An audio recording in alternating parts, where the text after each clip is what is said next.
200 miyembro ng Tricycle Operators and Drivers Association mula sa iba't ibang bahagi ng Bicol Region lumahok sa PNR Safety Campaign. Para sa detalye ng balita, nasa linya Mega Patrol number 25, Leia Lolo. Bicol Network News Report! Umabot sa 200 miyembro ng Tricycle Operators and Drivers Association o TODA mula sa Naga City, Camarines Sur at Legazpi City, Albay ang aktibong nakilahok sa PNR Safety Campaign ng Philippine National Railways nitong Enero 16 taong 2025. Layunin ng aktibidad na ito na maghatid ng kaalaman sa mga tricycle operators at driver hinggil sa tamang pag-iwas sa aksidente sa mga railway level crossings.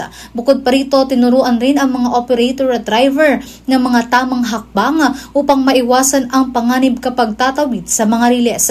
Kasama na rito ang simple ngunit mahalagang prinsipyo ng stop, look and listen na magsisilbing gabay sa kanilang kaligtasan. Ayon kay Attorney Celeste D. Lauta, Assistant General Manager ng PNR at tagapangulo ng kampanya, mahalaga ang pagiging mahinahon ng mga driver at ang tamang pag-intindi sa mga batas sa kaligtasan upang hindi lamang maprotektahan ang sarili kundi pati na rin ang kanilang mga pasahero. Samantala, ang programang ito ay bahagi ng mas malawak na PNR Safety Campaign na naglalayong bawasan ang mga aksidente at pagtaas ng kamalayan ng publiko tungkol sa kaligtasan sa mga riles sa buong rehiyon ng Bicol. Para sa Bicol Network News, ito sa Mega Patrol number 25, Leia Lolo, tatak tunay na serbisyo.